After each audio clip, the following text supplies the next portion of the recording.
Welcome back to Just These Guys, And today it is actually just a guy.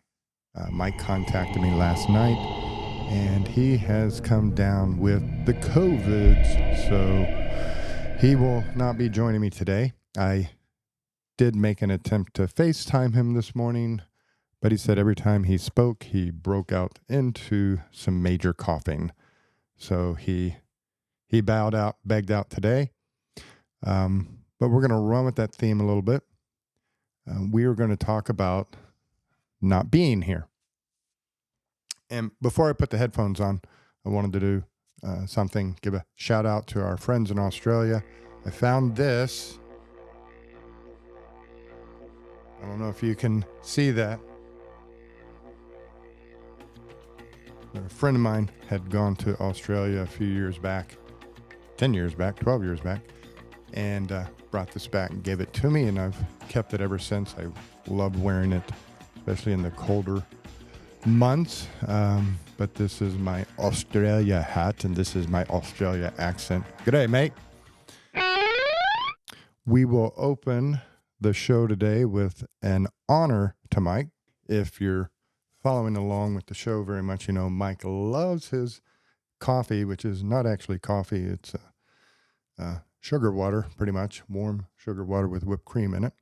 And he loves to pour the coffee into his coffee mug, and that whole kind of ritual that he goes through every time he's on the air here. So, Mike, this is for you.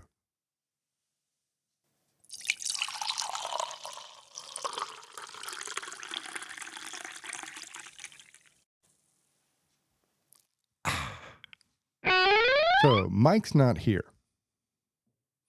And I wanted to kind of run with that theme. I've had a thought going through my head lately, as these things do.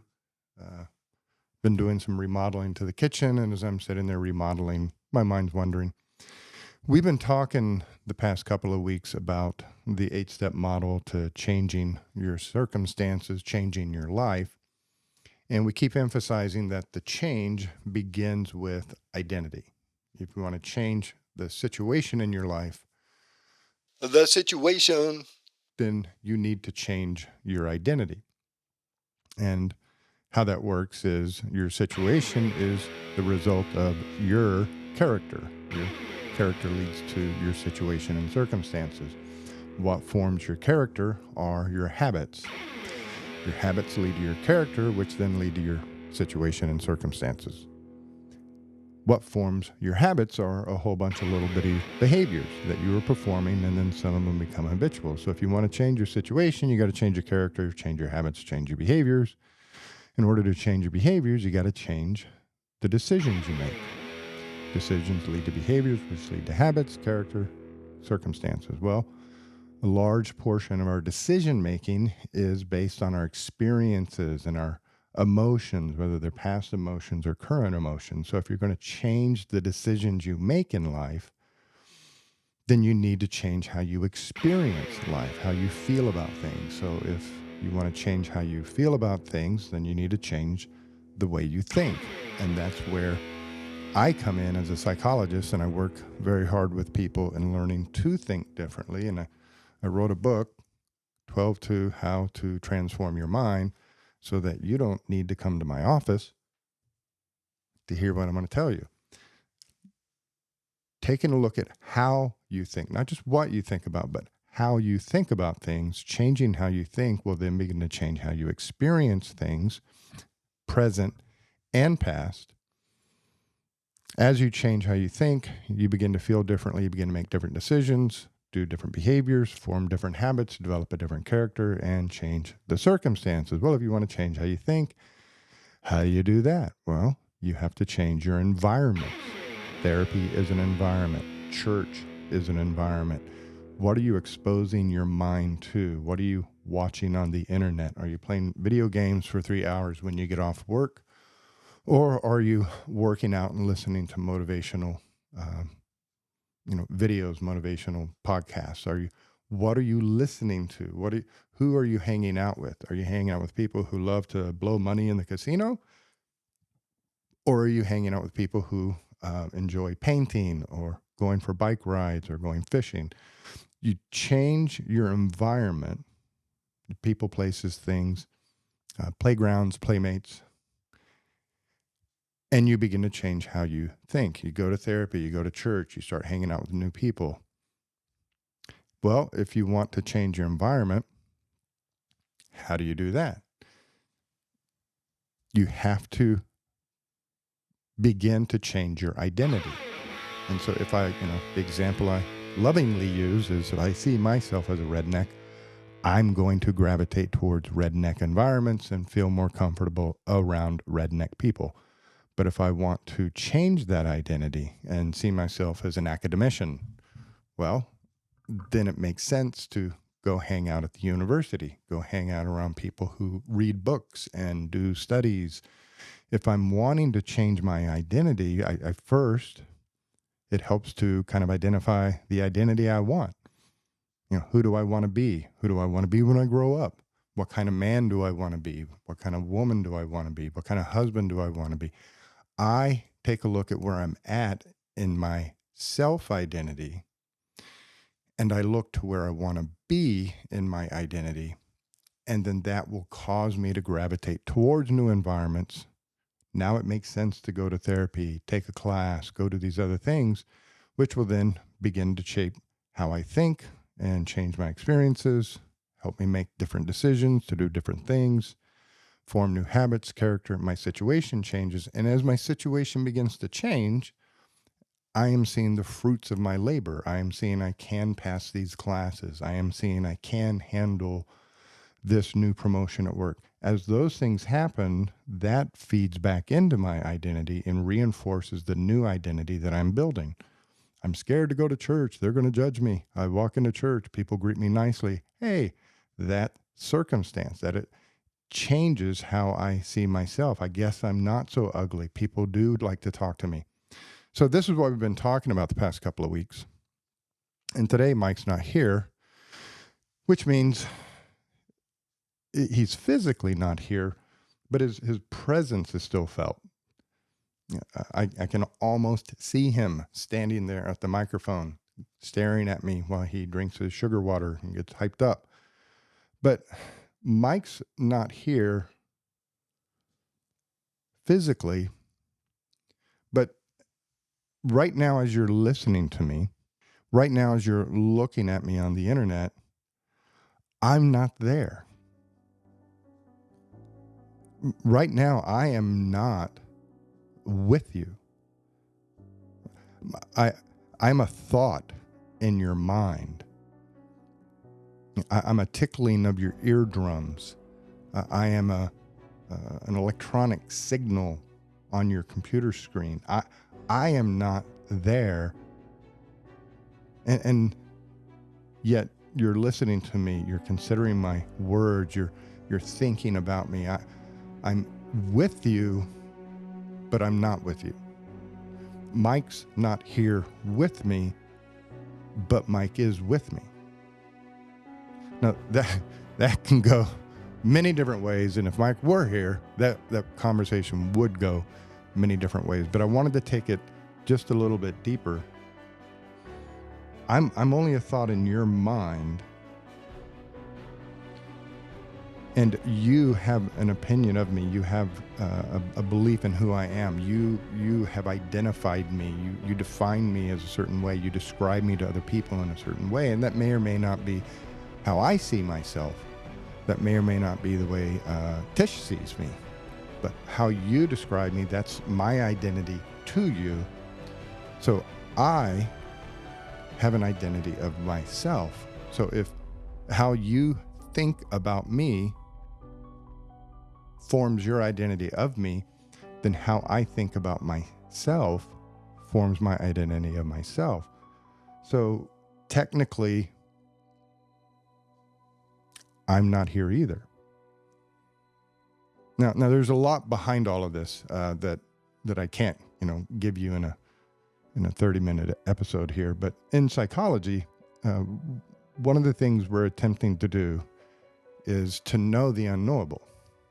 I can't read minds.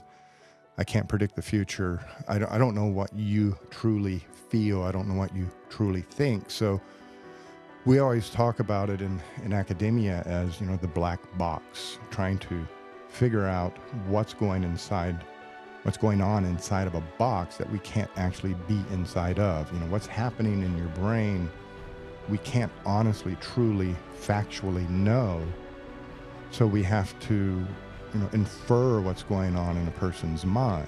And they illustrated that once back in school. They passed out these boxes and they had a couple of holes in the end of the box, and we were given various tools like a flashlight and a dental pick and toothpicks and magnet and stuff. And the boxes were passed out to groups, and we were to use our tools that were available and to try to identify what was inside the box, what was rattling around. And for 30 minutes, we had to sit there and try to shine the light in the hole and take the toothpick and stick it in there and see how the thing rattling around inside responded to the toothpick. Was it heavy? Was it light? We were to write our observations down on a piece of paper. And at the end of the exercise, we discussed the difficulty of trying to decide what was actually going on inside the box without, the proper tools to be able to look inside the box, or the ability to ever really open that box up. And then at the end, we were allowed to open the box up, and paper clip and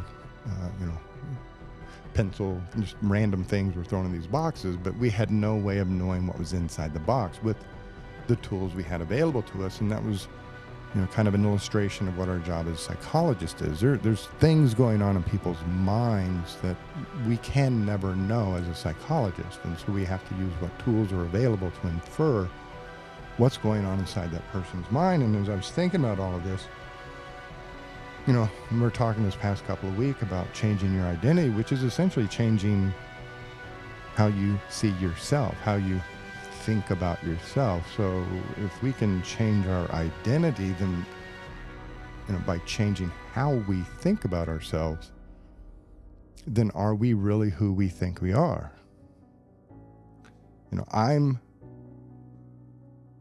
Right now I'm a thought in your mind. Well, that means in my own mind I'm a thought of myself.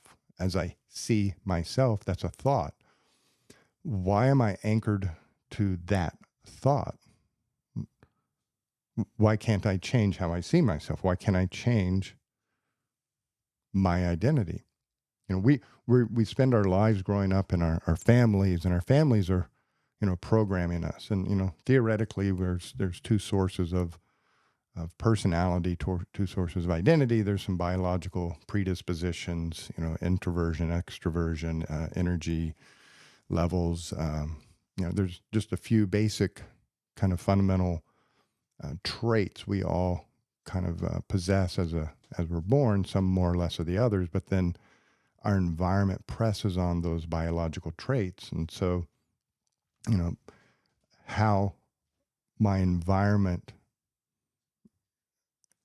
influences the traits that I already possess is going to change and determine kind of who I become, my personality. But again, that personality is my identity, and my identity is how I see myself. And based on how I see myself, I then interact with the world. So if I see myself as shy, I'm not going to go out and talk to a lot of people because, a lot of fears start to come forward. What if they laugh at me? What if they don't like me? And so I see myself as shy, but am I really shy, or do I just see myself as shy? And if I just see myself as shy, then I can change how I see myself, and thus I'm outgoing. How I see myself is saying I'm shy, so if I change how I see myself, then I can become outgoing. And so whereas our environment and our experiences have led us to who we are today, we are not forever bound by that. We can change how we see ourselves, and thus we can change our identity. And this is, again, nothing new under the sun. It was all written down in the Bible, and that's what a large part of what Mike and I I've been doing over the past 8, 9, 10 years. Transformed by the renewing of your mind. Do not be conformed to the ways of this world, but be transformed by the renewing of your mind. And transform implies that there is a former state and there is a future state. There was a state I was before, and there's a state I will be in the future. So I must transform from who I was to who I will be. I must transform from who I see myself now or saw myself in the past, transform from that state into the new state, my new self, my new identity. And the Bible says the old man is gone, the new has come. Talking identity, the Bible says that, when you were saved, you were made whole. You were, a new creation. You became, and then it gives you the new identity, who you have become. So we have our past state, our current state, and then we have been made into. So parsing language there, it's a past tense. Once we're saved, we're made into something. So boom, we are something new. But our worldly brains, whoa, that's too fast. We got to catch up with it. So we have to transform into our new self by renewing our mind. Transform by the renewing of your mind. Transform how you think about yourself. Accept the new identity. How do you accept the new identity? You change how you think. And I got that. I get it. I got it. Shared a little bit about my past on this show. When I was younger, I was rambunctious. It was hard to stay in school. Got kicked out of college. I went in the military. Did the things sailors do. Traveled the world. Drank beer. How I saw myself, was very different than how I see myself now. But I'm that sailor who gets this notion that he can go to graduate school and become a psychologist. Why not? I get out of the Navy. I go to graduate school, and I am a fish out of water. I'm just come out of a military environment where we think a certain way, we talk a certain way, we perceive the world a certain way, we have certain sets of politics. And I walk into academia where they see the world differently, and they think differently, and they process things differently, and they do things differently. And I just felt like I was constantly behind the 8 ball, because I wasn't able to think like them or talk like them. And it was a struggle to get through classes and put on this fake persona of a graduate student. And I was very worried about, and when they finally I completed my dissertation, and they said, you're eligible to graduate with your doctorate, I felt like a fraud. I did. I felt like a fraud. Me, psychologist? No. A doctor? No way. And it was really an awkward feeling. There it is on the wall, my doctorate. A year later, there's my license as a psychologist, and that's not me. That's not who I saw myself as. In my mind, I'm still that screwed up 19-year-old kid that ran from Texas to the military to escape his troubles and not have to go to work in the oil field anymore. But how I saw myself didn't change just because they gave me a doctorate. That's who I was inside. Now, the world says you're licensed. The world says you're a doctor. That's not how I saw myself. And so it took effort of putting on the uniform of a psychologist every day and going to where psychologists hang out and doing the things psychologists do and reading the books psychologists read and talking to other people about psychology things day in and day out for me to transform into the identity that I had already been given. You get that? In 1998, I was granted my doctorate in psychology, and in 1999, I was licensed by the board as a psychologist, but I did not feel like one. And it was, 2001, 2002 before I really began to feel like I am a psychologist. And so from 98, 99 to 2002, 2003, there was a transformational process happening inside my mind, how I see myself, who I am in my identity. And so I think that's what the Bible is referring to, is that when you're saved, boom, you are made into a new person. Now it's up to you to begin the transformational process, to put on this new identity so you can start having the situations and circumstances in your life unfold in the way they were intended to unfold for you. And so, it's a really kind of deep philosophical, spiritual, ecumenical concept there that, Mike's not here today, but Mike's influence remains in the room. The reason I'm doing the podcast, the reason I'm talking about the things I'm talking about today is because of Mike's presence in my mind. And also in my mind, I have to recognize that Mike is physically not here, but if his presence can linger in my mind, then my identity is lingering in your mind, and who you see me as being, just based on what you're hearing or what you're seeing on a video camera. Well, that is, one kind of snippet of what's inside the black box. And so that brings me all the way back inside of me. In my mind, who am I? And is that once I die, the light bulb goes out, my mind, my identity no longer exists. So if it's not a tangible, real thing that we can touch, if it's a thought, then I'm the one creating that thought in my mind. So I can be whoever I want. And so at the end of this, if you don't get anything else, get this. You can be whoever you want. You can live life however you want. You can have the experiences you've always wanted. You can be in the situation and circumstances you've always dreamed of. The only thing holding us back from accomplishing all of that is how we think. First, about ourselves, and then secondly, about what is going on around us.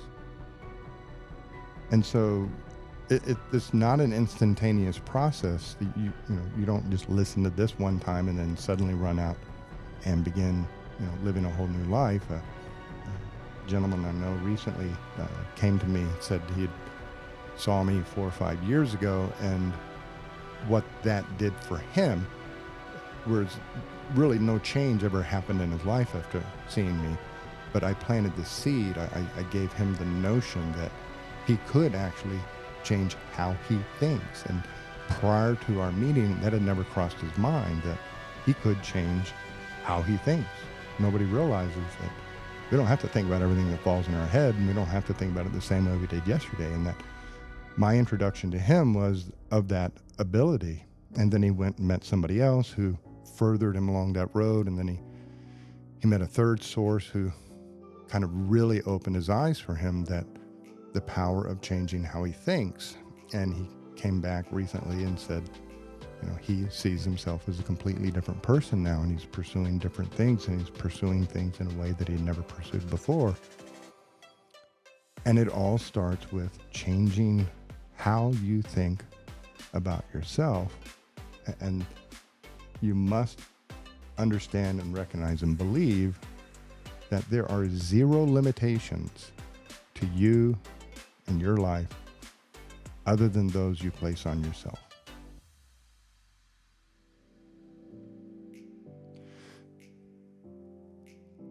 And that seems like a good spot to wrap up this morning. Everybody out there, do me a favor and say a prayer for Mike, that he heals quickly and gets back here next week. And continue to pray in your own life about Grace Point Church and their mission to pay off their building, and just see what God tells you about that.